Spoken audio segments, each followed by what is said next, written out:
What up, y'all? Welcome back to another episode of the Rolling the Bomb podcast. I'm your host, Zach Moore. Hope you're doing well whenever you are listening to this one. And I mean that. I hope you're doing well. This weekend at Charlotte Motor Speedway was a powerful weekend, was a somber weekend.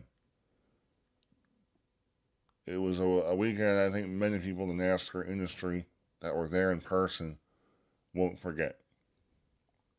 As we know, we lost Kyle Busch at the age of 41 Thursday. It came out that he passed away from pneumonia that led into um, sepsis, I believe. Don't know, I watched some videos, but I'm not really going to get into that, and because I'm not a doctor, and I'm not here to talk about the reasons he might have passed. Um, this was, yeah, man, it's still hard to believe that Kyle Busch is gone. As Denny Hamlin said, he was the Kobe Bryant. He was the Dale Earnhardt of our generation. He was bigger than life. And that's why it's hard to process. But hearing the stories from people this week, their favorite Kyle Busch memories, the drivers, the entire media sessions this entire week, the media press conferences, the media bullpens were all just these drivers talking about what Kyle Busch meant to them or any stories and crew chiefs, Adam Stevenson, who won the two championships with Kyle Busch, he broke down in tears talking about Kyle Busch and what he meant to him. Randall Burnett, who was Kyle Busch's crew chiefs for all of his full-time seasons that he ran at RCR.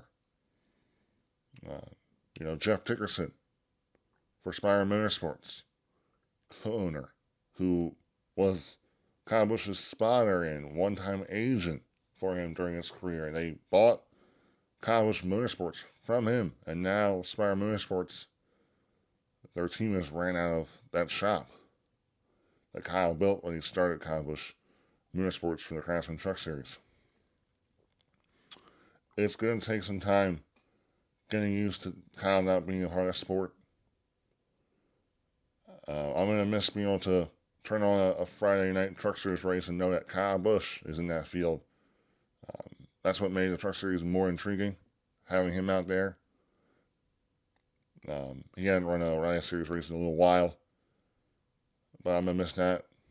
Hearing that Kyle Busch wanted to make an over 40 rule.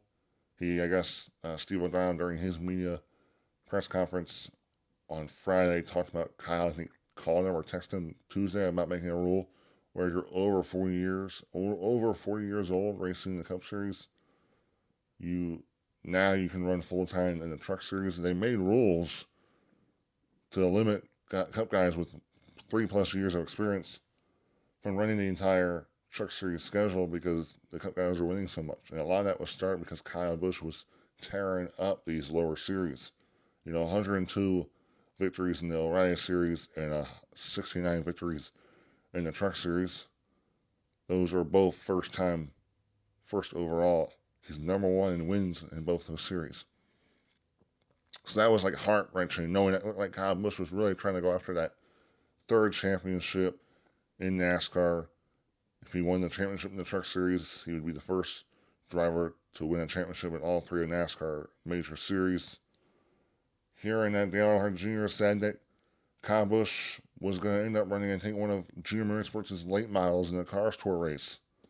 And Kyle was going to get his seat fitted this coming Thursday. It's just, 41 years old. That's old, you could say, but still super young. And so much life to live. So much potential. So many more things to go chase in his racing career.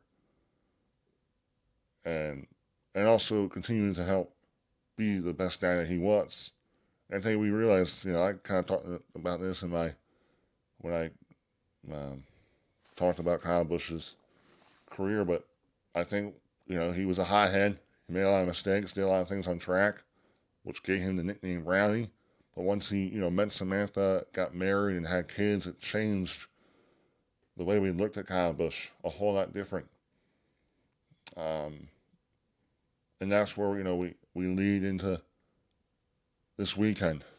And the most powerful thing I ever seen in my time watching NASCAR and being a part of this industry was seeing the entire Busch family stand there on pit road, Kyle's parents, Kyle's brother, Kurt Busch, Kurt's girlfriend, and then all of a sudden you see Samantha and Brexton walking past Kurt and Kyle's parents to stand next to them. It was just wow. That was powerful. Because no one would have blamed them if they said, I need time. But to see the strength that Busch family has, and the courage and the bravery to stand there during that time when they honor Busch, wow. And seeing Brexton be there for his mom, be right there. There wasn't much emotion from Brexton. He was just there. He was just being a strong, supportive son to his mother, Samantha. And then to see the wives come up to Samantha and hug her. And then we saw Owen Larson, Kyle Larson's son, go over to Brexton and hug Brexton. And that just shows how powerful and the NASCAR family is. Owen Larson and Brexton Busch are around the same age. They're gonna, if they get to NASCAR, they're gonna be racing around each other for a long time. And to see Owen just by himself, he went up there first. It wasn't like his mom, Caitlin, went up there with him. He just had the initiative to say, I'm gonna go up and hug my friend and be there for my friend. And then to see Steve O'Donnell, who recently became the CEO of NASCAR. He's been in NASCAR for 2.5 decades. I think it was over 30 years, I believe, actually. Three decades. He was the COO for a while. And then with the way the lawsuit shook out, he then finally became the CEO. And the way he handled this weekend, from the press conference and being the one to stand there and the things he said, the way he said it, the way he delivered it, saying that Kyle Busch was NASCAR, and then telling Samantha that the NASCAR family got you and they're there for you, was amazing. It was beautiful.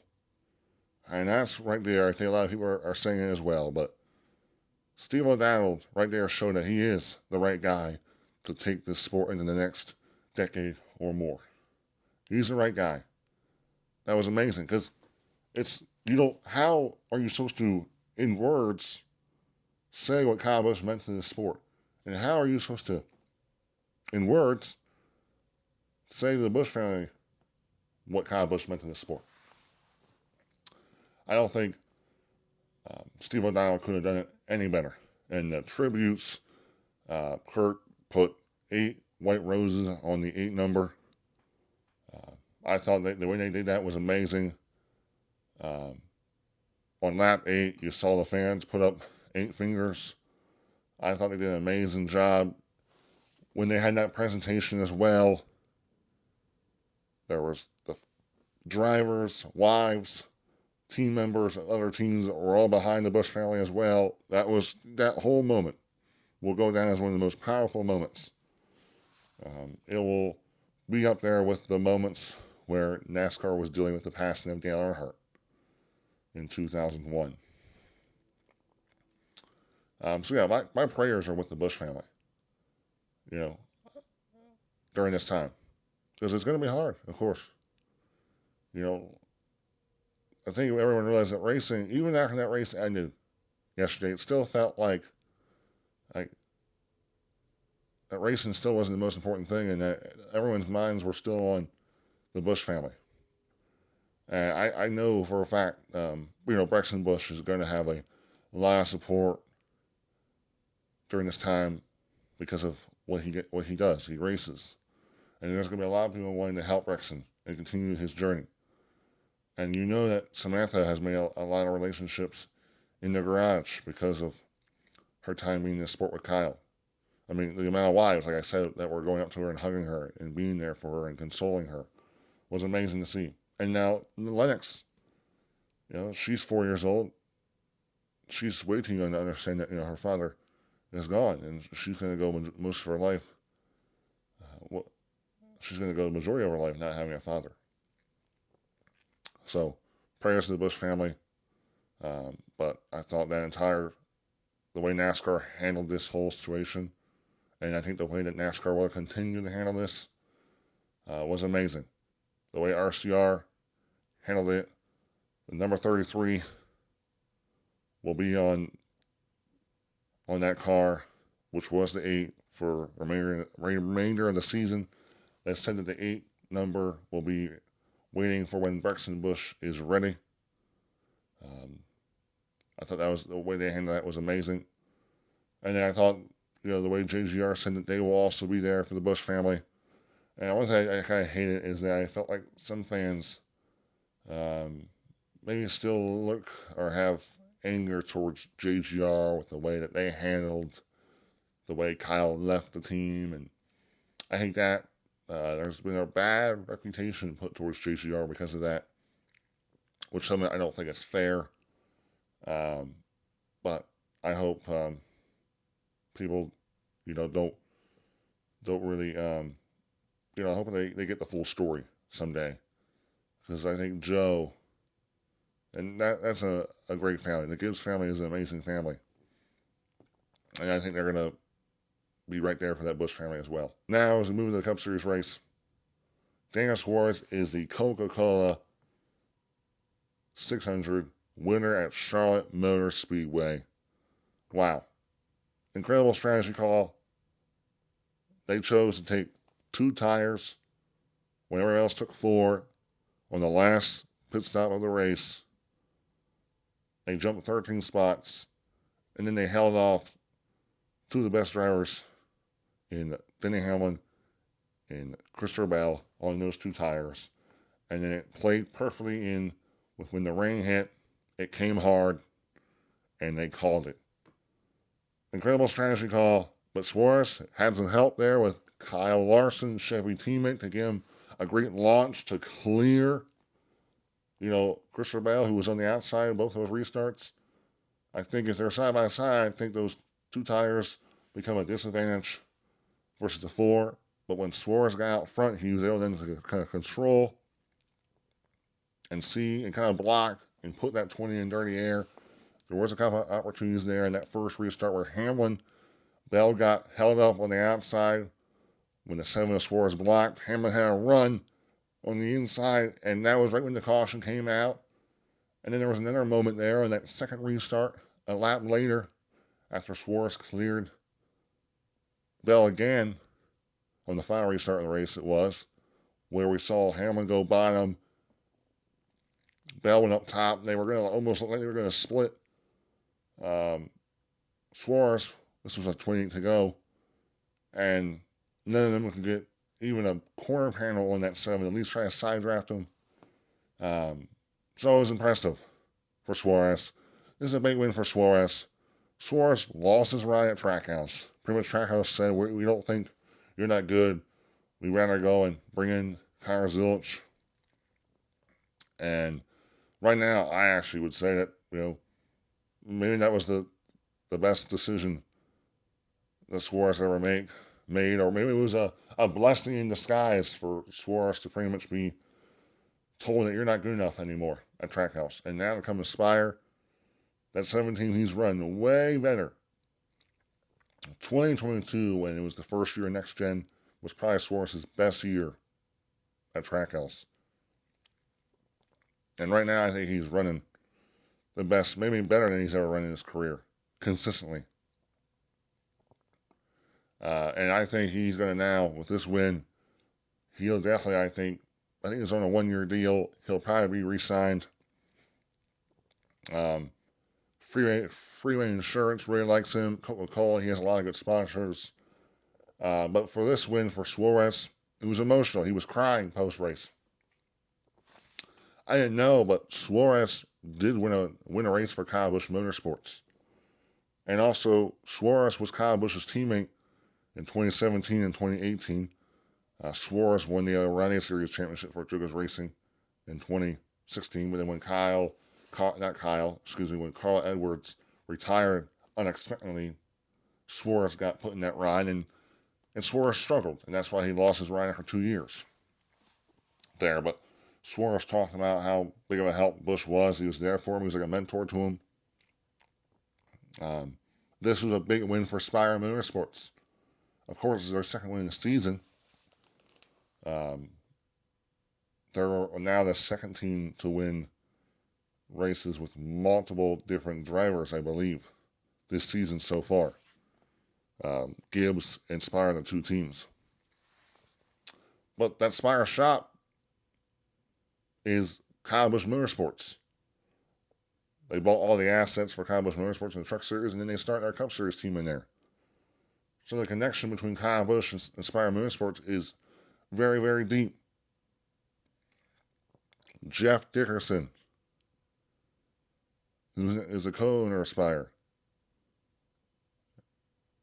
he was Kyle Busch's spotter, agent. That entire thing was you couldn't ask for a better team to win this race after what we just experienced. It was the number 7 Cup car, too. The number 7 Cup car. Guess Kyle Busch won his last ever NASCAR sanctioned race in the number 7 truck. They had stickers, Kyle Busch Motorsports stickers on these Cup cars. So in a way, Kyle Busch Motorsports got to experience a Cup Series victory lane. Just a super emotional win, a cool story. And Spire Motorsports is showing that, hey, we're legit. The past couple of years, there was a lot of talk. We're going to make the playoffs, this, that. We're going to win races. And there was a lot of talk, no walk. But now they're starting to back it up. Now this is only their third win as an organization. But this is the second rain-shortened win they've had. Because in 2019, Justin Haley stayed out when everyone else pitted. And the rain came and they called it. That was the first Spire win. And then, of course, Carson Osavar won at Talladega, which was a super speedway still. This is our first intermediate win, but it was still a rain-shortened race. So it wasn't a fully scheduled distance. But the 7 made the winning call. They outsmarted a lot of other teams. And I think the Jugos Racing teams, they were so dominant. At one point, all 4 JGR cars were like within a 0.3 tenths of each other. And that was at the end of stage 3. There's 4 stages. Jugos Racing, you could almost say they lost this race because they were racing too hard for a second with Christopher Bell and Denny Hamlin. But I mean, I think both those drivers knew that if they can clear whoever cleared each other was going to then end up running down Suarez in those final. I think the caution came out with 28 laps to go. They were going to end up running down Suarez, which I think they would have. But Suarez was able to execute those restarts like we talked about, get out front and kind of control the runs, block, put those JGR cars in dirty air, and get the win. So congrats to Spire. Overall, I felt like this race was awesome, guys. It was really, really good. Tire wear was a factor. They're talking about tire wear, and racing was incredible. Multi-groove, a lot of different lead changes. Stage 1, we saw Josh Berry, he spun out. We saw a big, big crash that involved a 2 in the 88. The 2 got loose in between turns 1 and 2 and slid down the track, and then the 88 of Zills was trying to avoid them. It was a big, massive crash. big impact. We saw Wallace got some issues in stage 1. And then we saw 11 laps to go in stage 1. We saw Chase Elliott just got loose out of the exit of turn 2 and then slid down and hit the inside wall pretty decently. He was fine. But I was kind of shocked to see Elliott just lose it like that. But, the TV, the Prime booth was kind of talking about when your car isn't as good and you're struggling, you're almost trying to do more to try to keep it where it's at. When you're in, the 20th, you're always trying to do more to keep it up there, and he just stepped out and got loose. A lot of guys talking about once this thing gets sideways, there's only so much the driver can do. You can't drive it out. You can't drive it straight back. So that was fascinating. Kyle Larson ended up winning stage 1, where Denny Hamlin got out front there, with 14 to go, 11 past the 45. But then we had that spin with the 9. That created some pit stops. We saw the 71, the 42. They stayed out. No, it wasn't the 40. I think it was the 71 and the 42. I think also the 60 might have stayed out there too. No, I think it was just the 71. My bad. The 71 stayed out, and then he got split 3 wide. Larson bottom, Hamlin top, and Larson cleared Hamlin with 5 to go, and then Hamlin just didn't have enough time to try to make a move to clear. Larson's overall was top 5 car, but he wasn't where JGR was in speed. But he got that. I felt like he kind of stole that stage 1 because Hamlin was going to win stage 1 if it wasn't for that caution. Excuse me. Stage 2 was kind of the most chill stage. We saw the 19 led some laps. Then the 11 passed the 19 from the lead. And then the 11 kept the lead from the 19. And then Hamlin won stage 2. That was the most chill stage. Not much happened when it came to incidents, cautions. Stage 3 was now another very eventful one. We saw Catherine Legg, who was trying to attempt a double. She crashed early in the Indy 500, which I felt bad. And then she had some tire going down, and she never got to actually complete all the laps because it was rain shortened, but also she was a couple laps down. So I don't know if even if she completed the Indy 500, well, she wasn't going to be able to complete the Coke 600, so she wouldn't get to complete the double. Really felt bad. I know some fans were mad about how big of a deal people were making of the double for Catherine, but I still felt like it was a big deal because it is a double. She was going to attempt to be the first female to do it. It's impressive. What we realize is just how hard it is to actually complete the double. Like weather. We had a little issue with weather in the Indy 500. It took time out, right? Like Kurt Busch was the last guy to actually fully complete it. I forget what year he did. I think it was maybe 2016 maybe. But I was impressed that Kurt was able to complete it fully. Where Larson, in 20, I don't want to spend too much time on this, but yeah, in 2024, he completed all the 500 miles in Indy, but the race got pushed back so far, so he never got to Charlotte in time, and he never raced in Charlotte because it got postponed from rain. And then this past year, in 2025, there was some rain that pushed the race back a little later, and then he ended up crashing, but he still wasn't going to probably make it at Charlotte anyway. He crashes in the Charlotte race, man. So this Indy 500 double has seemed to be a very challenging thing for drivers. I apologize. I've been talking a little too much about the double. But now lap 217. The 45 takes the lead. And then the 11 takes the lead back from the 45. And then on lap 222, and then the lap later, lap 223, the 45 passed the 11 back. And then lap 25 went on a good tear. We had pit stops. The 45 kept the lead from the 11. And then on lap 285, the top 5 were within 0.3 of each other. It was the 45, the 19, the 11, the 54, and then the 20. And then on lap 287, the 11 takes the lead from the 45. And then the 45 fell back big time. And then here came Christopher Bell, who actually did he actually had a pit equipment interference at the start of stage 3. And then we ran like 3 laps, and then after that calculated tire came out, he chose to pit for 4.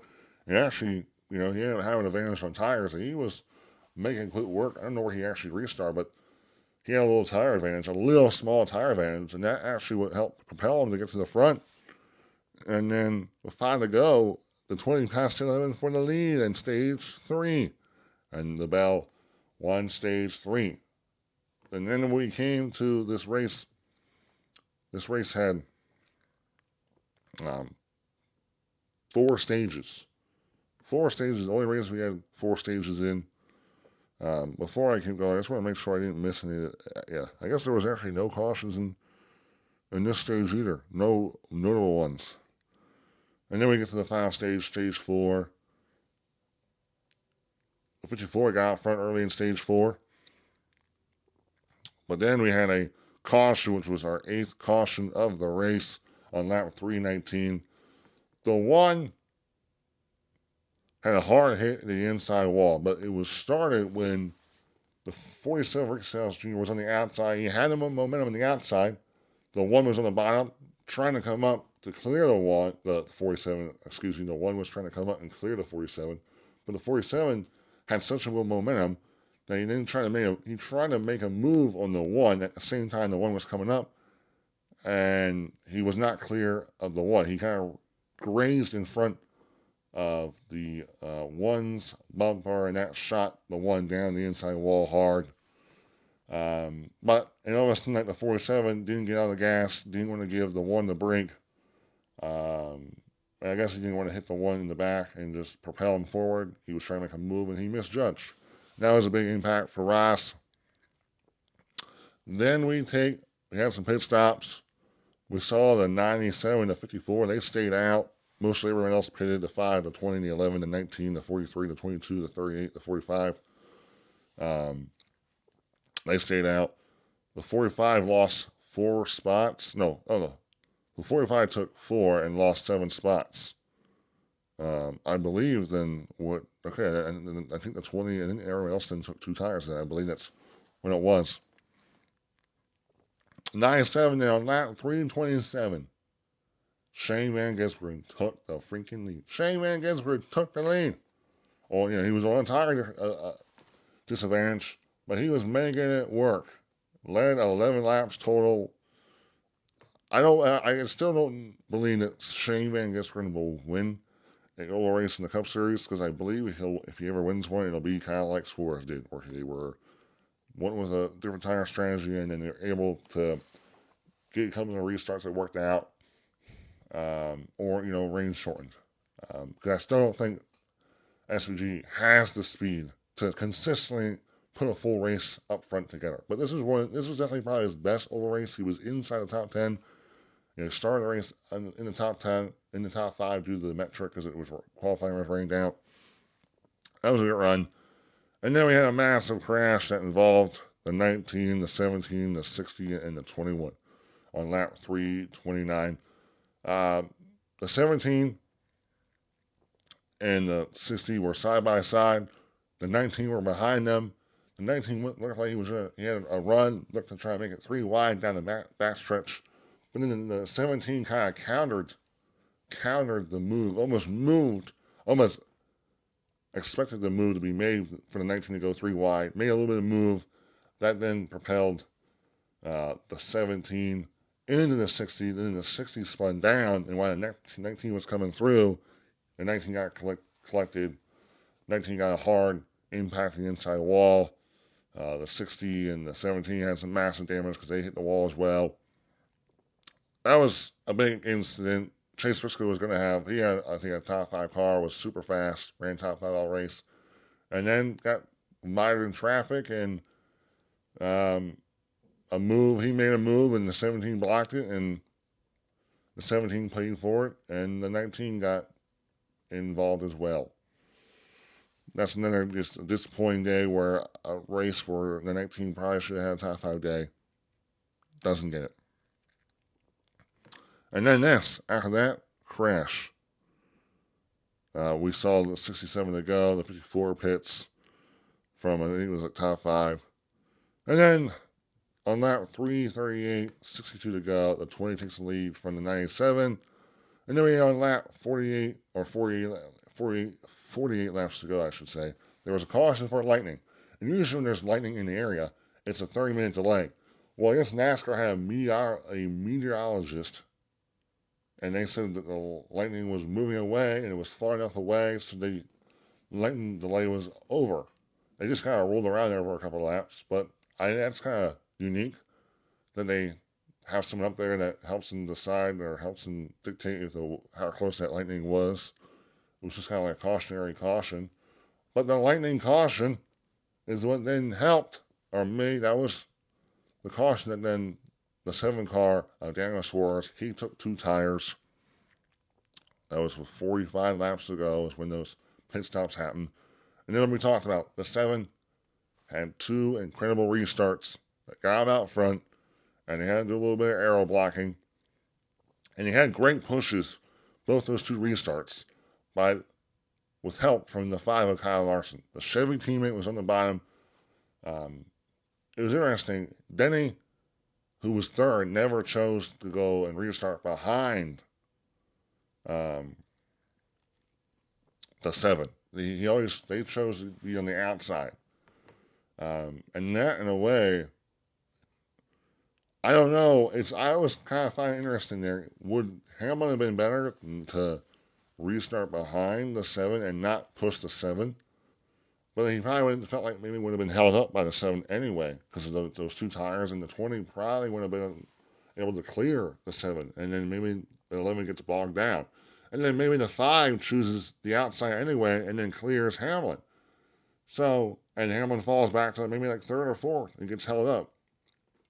So I think Hamlin chose the high line because it was going to be the best on the restart for him to keep the momentum. But it just so happened to be that the 20 and the 11 were just racing so hard, and it allowed the 7 to just aero block. And then when the rain came, which we kind of talked about, caution with 28 laps to go, that's when a little bit of rain came in turn 2. And then it really, really, really came. And maybe like right out, like maybe a minute after the drivers got out of their cars, NASCAR called it. I don't have an issue with it. A lot of people, some people are wondering, maybe NASCAR should have gave it a little longer. Maybe NASCAR should have dried the track. But it was getting super, super late. The track was fully wet. You're going to need a whole another hour, maybe hour and a half, just to try the track properly. It wouldn't be too much of a hassle for NASCAR to go through that and to just race, 25, 26 laps, whenever they're going to get back going. So I have no issue with them choosing to call a race. But we'll talk later about the Truck and Orion Series races where those were a mess. But moving on, results from the Cup Series race. Daniel Suarez gets the win. 2nd, Christopher Bell. 3rd, Denny Hamlin. 4th, Tyler Reddick. 5th, Kyle Larson. 6th, Ty Gibbs. 7th, Ryan Blaney. 8th, Joey Logano. 9th, William Byron. And 10th, Zane Smith. Good day for Ryan Blaney and Joey Logano. Especially Joey Logano. It's the day he kind of needed. He really struggled. Maybe I went a little too far there. Tyler Reddick, top 4, continue is a 122-point lead over Hamlin in 2nd. So Reddick continues. We're like, when's Reddick going to have when's Tyler Reddick going to have a bad race? Continues to just run really well, get a lot of stage points. 119 laps led. Of course, Suarez only led 17 laps there. Those last laps we ran there. The last 17 laps, I believe. Christopher Bell, 44 laps. Good, solid day. He gained a lot of spots in the points. Hamlin, 75 laps. Kyle Larson led 14 laps. Ty Gibbs led 17 laps. But yes, good day for Joey Logano. They needed that. Zane Smith led a bunch of laps early there. And I believe stage 1 got there to a decent lead. And that was a great... That day for Front Row Motorsports. Today for Front Row Motorsports is Zane Smith. Zane Smith showed that he is a legit guy. He's really, really freaking good, and he's probably outperforming the equipment he's in. I think Fenton Motorsports is solid. I would put him up there with RCR in my personal opinion, and overall speed, consistent speed. And if Zane Smith keeps running this well, he'll be a guy to be looked out for going and maybe getting a better ride somewhere. Maybe a better Ford ride. I don't know with Team Penske. You never know. I know Austin Cindric's contract is up. I don't know. I have zero reports. But if Zane Smith continues to run this well in this front row motorsports car, you never know. But like I just said, I have no reports. I have no insight. But I just know that Austin Cindric's contract is up, and for Motorsports and Team Penske have an alliance. That's all I know. A great day for Zane Smith. Shane Van Gisbergen, 11th, 11 laps. Eric Jones, 13th. Beckham McDowell, 14th. Ragosowski, 15th. Cole Custer. That's another really good day for Cole Custer and that single car Haas factory team. Shout out to Cole Custer. 17th, Alex Bowman. I guess there was some radio back and forth or whatever there, but solid for Alex Bowman. AJ Allmendinger outperforming in that car. Car Racing has no alliance with any team or manufacturer, so finishing 18th is solid. Corey Heim finishing 19th. He was kind of quiet day. Still solid, finishing 19th there. Still trying to learn this car at mile and a half and just the next gen car in general. 20th, Todd Gillen. That's a good run for Todd Gillen and that team. Like I said, for Motorsports with Zane Smith finishing 10th.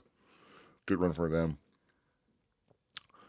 Lost my train of thought. All right, 21st, Riley Herbst. 22nd, Bubba Wallace. Seeing Bubba Wallace was super emotional this week. When they were they unloaded the car on Saturday, and there was a moment of silence when they rolled the car out. And Bubba was really teary-eyed. Bubba won 5 races for Kyle Busch Motorsports, and I think Bubba learned a lot, and their friendship was really good. Their conversations were really good over time. So I just feel sad for Bubba, right? Really sad for him. Carson Osevar, whew! They had a lot of bad pit stops, a slow stop in stage 2. Osevar said on social media that their car was faster than where they ran. Just a lot of mistakes, man. It's hard to pass. Dirty air is a big deal. So when you get back in traffic, it's hard to. When you lose a lot of track position, it's hard to gain it all back. 24th, Noah Gragson. 25th, Todd Dillon. 26th, John Yunchek. 27th, Austin Hill. 28th, Cody Ware. 29th, Josh Berry. 30th, Christopher Bell. Not Christopher Bell, jeez. 30th, Chris Buescher. 31st, Catherine Legge. Austin Dillon hit the wall hard. That's why he finished 32nd. Ryan Priest, 34th. Chase Briscoe, 35th. Ross Chastain, 35th. 36th, Timmy Hill. 37th, Chase Elliott. 38th, Austin Cindric. And 39th, Connor Zilch. I think I scrolled back a little too quick there. 27th was Austin Hill. Austin Hill finished 27th in the number 33, which was going to be Kyle Busch's car this weekend. I couldn't imagine what Austin Hill was feeling, those emotions. You're replacing a guy that you were teammates with, raced against for a little bit, probably learned a lot from, but you're replacing a guy that was larger than life. I'm just, RCR, man, they've dealt with a lot of things. And RCR gets a bad rap with the way that Richard Childress, things he says, the way he acts. But they're hardcore racers, and they've in the past 2.5 decades have dealt with some really hard times. They lost Dale Earnhardt, who was larger than life, and then they just lost Kyle Busch, who was larger than life. Prayers to that organization. It's going to be hard. You can just see a lot of those employees' faces when they unload the car. But I know there's going to be a lot of people there supporting that team during this time. Kyle Busch, Kyle Busch, though, another bad run for him. Trackhouse as a whole, 2 cars torn up. Trackhouse had 2 DNFs in this race. Shane Van Gisbergen finishes 11th. And then their former teammate, Daniel Suarez, gets the win. With all the stuff that people said about the way Trackhouse handled, the Suarez leaving, how it seemed like they didn't care. He wasn't given as much attention to, during his final couple of races or year at Trackhouse. Yeah, I bet you Suarez is feeling really good. Really good. That confidence level for Suarez is probably through the freaking roof. Because I bet you a lot of people thought that Suarez, after this year, was kind of probably done. Kyle Busch was a guy that was being talked about that maybe was going to be in that number 7 next year. But then also there were reports that Kyle Busch probably was going to still be at RCR. But now with the tragedy that unfolded, and today's win, or yesterday's win for Suarez, I think, is going to be in that car for, I think, definitely next year, maybe the foreseeable future. So, again, congrats to Daniel Suarez. Now looking at the point standings, Tyler Reddick has a 122-point lead over Denny Hamlin. Hamlin now has kind of gained a decent-sized gap over Ryan Blaney. Hamlin has about 100, right around over a 50-point gap over Ryan Blaney in third. Ty Gibbs is in fourth. He gained 2 spots. Ryan Blaney in third, gained 1 spot. Chase Elliott is in fifth. He lost 2 spots today. Kyle Larson in sixth. He gained 2 spots. Chris Buescher in seventh. He lost 2 spots. He was involved in a wreck. Chase Elliott was also involved in a wreck. Christopher Bell in eighth with a great run today. Gained 3 spots in the point standings. Carlos Hocevar in ninth. Lost 2 spots. Had a bad day. Makes sense. And then Daniel Suarez, 10th in the points. Gains 4 spots. Brian Sowski, 11th. Lost 2 spots. William Byron didn't gain or lose any spots. 12th in the standings.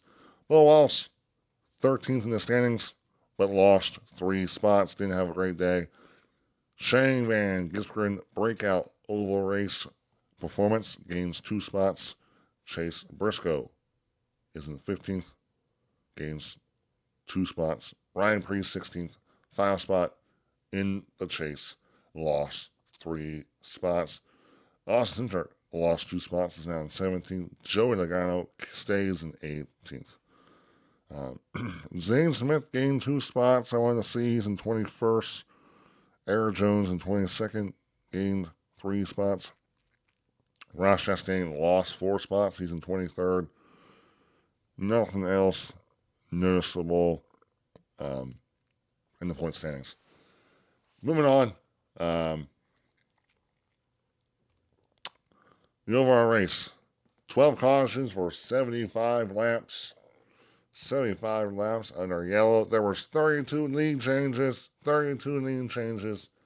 Not surprised. This racing was incredible. Charlotte, I'm so happy they're not running the Roval in the playoffs because that playoff race will be awesome.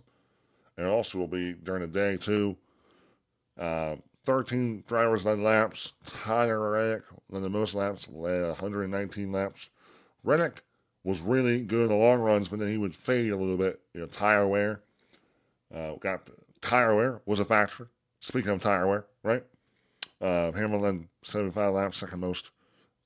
This Charlotte track is amazing. It's bumpy. On TV, they're showing the Kyle Larson's head's like bouncing up and down. It's like a bobblehead. I don't know how comfortable or uncomfortable that is because doing that for 600 miles, which they didn't do it for 600 miles, but gosh, that has to be kind of annoying. But then they're also showing Chase Elliott, and he looked like he was not as bumping. I don't know if it's a setup thing or the way they rest their head. The head cushions in their seat could play a factor to why they don't let their head bounce around so much, but that does not look fun. But Prime Video, I thought first Prime Video race, I thought they did an awesome job. The way they handled the Kyle Busch stuff was truly, truly amazing. The Dale Earnhardt Jr. tribute was incredible, emotional. I thought they did an incredible job. I thought Steve Letarte, Dale Jr., and Adam Alexander did an incredible job in the booth. Kim Kuhn, um, Trevor Bayne. I think also Marty Snyder is there as well. I think is doing stuff for Prime. He might not be doing it, but the pit reporters did an incredible job. Carl Edwards, Daniel Trotta, Corey LaJoy, they were kind of in the studio. They were doing the stage stuff on the stage. I thought they did a great job. I love seeing Carl. Great. I think Corey has found a really good spot in TV with Prime, and I think Daniel Trotta, she is really good with flowing with the questions. She does an incredible job. She's one of the best in the sport. So I thought that overall this race was great, and the TV broadcast was amazing. And I can't wait for next week, Nashville, night race. Spectacular stuff. And I thought NASCAR and Prime, all the TV partners, I think did the best they could when it came to honoring Kyle Busch. And I think they will continue to do an incredible job in supporting the Busch family and honoring the legend, Kyle Busch. Now, moving on from that Cup race, Ross Chastain won the Orion Series race. This Orion Series race was started late. They ran a couple laps, ran the scheduled distance around 4 o'clock, and then I think they started this race back up around 10 o'clock, 10:30, 30-ish, or I don't know. It was late, really freaking late. Rain ended up coming in, then the fog ended up coming in late in this race. There was the 35 car of Dawson Cran laid oil down, but NASCAR couldn't see it. It was hard visibility for spotters, and NASCAR ended up calling this race 91 laps into the race, not even halfway. But I don't know. They completed both stages, which would be technically half the race because 2 stages, and then there's the final stage. But they technically didn't complete the race halfway. It was a 200 lap race. So, I mean, look, I don't know. They definitely could have they could have gone and raced it Sunday, early morning, but then we'll talk about the Truck Series race. There was a certain time frame when the Truck Series race had to end. It was overall just not a great win-win situation. I felt like wish NASCAR handled it better. The race was solid. I know Jesse Lowe was upset having it end the way it did. I know, Austin Hill finished third. I know RCR really, really wanted this one back because they wanted to do it for Kyle. But for Chastain to win it was cool. He led 28 laps. He got out front there early and led a lot of laps. And when that oil came down, the oil got hit from the 35. The cars were full-blown sliding, and they smacked the wall. They kept going, but there was a bunch of cars that hit the wall. It was kind of the most insane thing I've ever seen. But you can't get too harped on how NASCAR handled that because it was super foggy. And I would assume, though, that they had someone down there, but when you see a car smoke like that, you would think they put something down, but it's hard to tell because the track looked really, I don't know, it looked like kind of wet. The fog was so low, the moisture in the track just looked really shiny and wet, so it's probably hard to even tell. It's not a great way. It was just a really just a non-win-win situation for the Orion Series race, but it was still fun. Denny Hamlin, I thought, did a good job in the CW booth. I wish he did more races. He's always fun to listen to, and his expertise is really fun. Ross Chastain first, second Jesse Love, third Austin Hill, fourth William Swalch, fifth Corey Day, sixth Connor Zilch, seventh Ryan Sieg, eighth Cole Custer, ninth Carson Quapple, 10th Raja Caruth, 11th Sammy Smith, 12th Parker Etzlaff, 13th Anthony Alfredo, 14th Dean Thompson, 15th Lehman Honeyman Jr., Ross Chastain, Connor Zilch won stage 1, right? Yep. And Ross Chastain won Stage 2. That's the Orion Series race. Now the Truck Series race. Lang Riggs wins the Truck Series race. I think this is his second win in the season. I think he won it at Bristol, I believe. I hope that's right. But this is the second win in the season. He was the most dominant truck. Led 52 laps, the most in this race. Kane Honeycutt was second there. This race started at 10 o'clock. And this is where we got to get into it. The truck race started at 10 o'clock, and they had a adverse time condition where the race had to end at 12. If they didn't finish the scheduled distance, the race would end when 12 o'clock hit, which was noon. The next time they crossed the finish line, they would get the white flag. And there was 11 cautions and 53 laps under yellow. This race was a mess. It was a crash fest. A lot of cars torn out. That killed the flow of the race. They probably, for only being a 134-lap race, probably would have gotten in those 2 hours if we had less cautions. But the frustrating thing is, I think what a lot of fans are frustrated is, I believe this was a Fox decision. Fox Sports, they were broadcasting the Indy 500. Indy 500 green flag was 12:45. This race was on Fox Sports 1, not Fox. The Indy 500 was on Fox. I would assume that's why we had this certain time the race had to end. And if that's true, that's pathetic. That's ridiculous. And if it was a Fox Sports decision, that's just ridiculous. Fox, to me, is really, their NASCAR coverage, I think, is the worst. But Eric Bieniemy, who was the play-by-play for the truck race, I hope Fox makes the decision to make him the full-time play-by-play. I know he's done a lot of flow racing stuff. That's what he did before, getting these opportunities in the truck series. He's done a couple other truck series broadcasts before this. He's way better than Jamie Little. Jamie Little is one of the best pit reporters. I think she does a fantastic job. But her play-by-play skills are not her strong suit. And I'm not sure why Fox keeps having her in there. I thought Eric Bieniemy did a fantastic job. He's really good. It takes a skill to talk fastly, clearly. He's legit. And I hope Fox thinks about making him the full-time guy moving forward, or maybe full-time guy starting next year, because he's awesome. But I think if it's true at Fox said we have to end this race at 12 because we want our viewers to go and watch the freaking pre-race, for the Indy 500, which Indy 500 green flag wasn't until 12:45. We ran 110 laps. We were about 24 laps short of the scheduled distance. And look, Kane Honeycutt said it well. There's too much money, too much effort spent into this sport to have the race cut short. I think it's ridiculous. To be racing with a clock. Literally, Fox Sports is showing a freaking clock out there. Instead of the laps, they're just showing the clock. They had, for the first time, usually they had the Craftsman 20 to go for advertising for Craftsman. Well, for the first time ever, they had the Craftsman 10 minutes to go. It's just ridiculous. It makes our sport look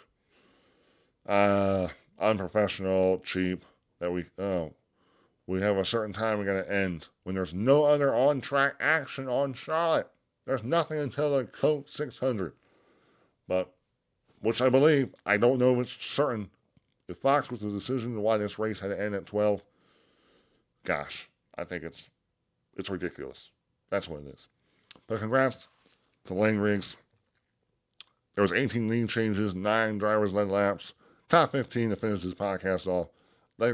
Lang Riggs first, second Kane Honeycutt, third Kyle Busch, fourth Ben Rhodes, fifth Giovanni Ruggiero, sixth Christian Eckes, seventh Brandon Jones, eighth Tanner Gray, ninth Ricky Stenhouse Jr., 10th Lance Walsh, 11th Daniel Hemmer, 12th Corey LaJoy, 13th Jake Garcia, 14th 14th Connor Jones, and 15th Shane Van Gisbergen. Travis Pastrana was in the race. It was kind of in the back, but he survived the crashes, finished 21st. Great to see Travis out there at times. And another thing, Kris Wright, he finished like 31st in the race, but he crashed. He was trying to clear himself on the exit of turn 4 here in stage 3, and Brendan Queen was there, but he clears himself into Brendan Queen. He crashes Brendan Queen. But then on the radio, Kris Wright said he thought his spotter told him that he was clear, but the spotter was saying, no, I was telling you outside. So once again, I know miscommunication things happen, but it's another one of those moments where Kris Wright made a really bad mistake again and tore a truck up and tore his own truck again. FNB Corporation Bank. That's Kris Wright's sponsor. Kris Wright is in actually a solid truck. Bill McAnally Racing, those trucks are solid. Chris Sheck has won from the Final Four and won 4 races in that truck in 2024. Those are good trucks. And Kris Wright is driving those trucks after racing for Al Motorsports last year in the trucks in the Orion Series, and he parted ways because he was tearing up too much stuff. But that same sponsor, FNB Corporation Bank, ran over here with the truck series and took their money, and now he's running a really good truck, and he's tearing that truck up a lot. And I feel bad for him because he's getting a lot of hate on social media. But as Kevin Hart would say, Kevin Hart doesn't have sympathy for people that aren't good and don't have the talent, and they're tearing a lot of trucks up. Last week we had the Natalie Decker situation, and she quit mid-race because it was too hard for her, and she was blaming the race director for her own penalty. I think she won cutting a line on the restart at Dover, and then she spent on pit road, and then she was saying on the radio that she didn't want to quit because she knew that the people on social media were going to go and make fun of her for quitting.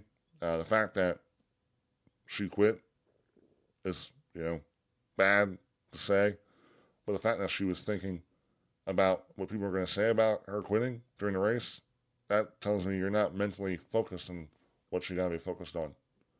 Now I'm no race car driver, but there's just a lot of drivers in this series that make the sport not look good because money drives the sport.